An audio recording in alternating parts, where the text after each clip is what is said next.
ไปลืมน้องอย่าลืมอย่าไปจังใจกว่านั้น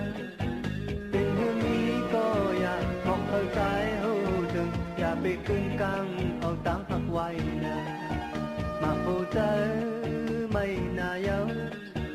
อย่าไปเหตุซึ่งในรู้สู่ลีคืนใครเธอเมื่ออันเฮาหักกันเสียงลัดความหักที่ยังยินไว้อยู่โอ้น้องเอ้ยน้องอ่อนน้อย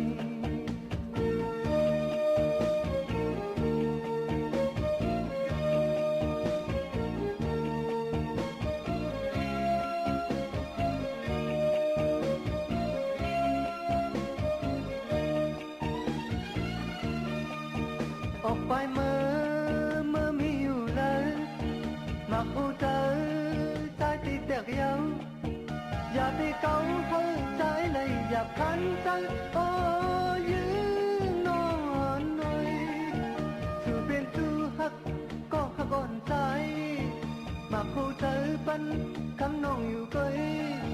อย่าไปเกาเข้าใจเลยอย่าคันใจโอ้ยื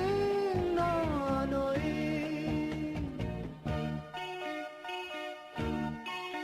อันจังลืมใจอันลืมอันจังจังใจอันจังผู้เธอใจหักน้องอยู่อันปันนางน้องไม่เจอยุ่งเธอใจเล่สาวยิ่งใจหักตัว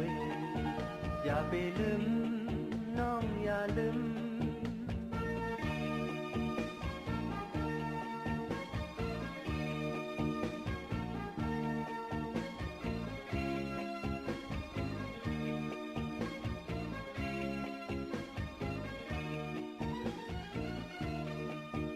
ออกไปเมื่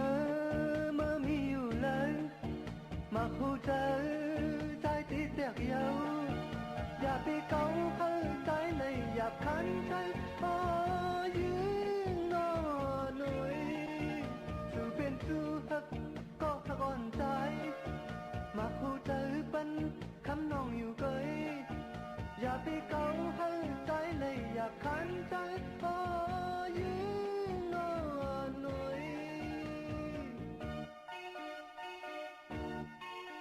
อันจังลืมใจอันลืมอันจังจังใจอันจังโอ้เธอใจหักน้องอยู่อันเป็นคำน้อง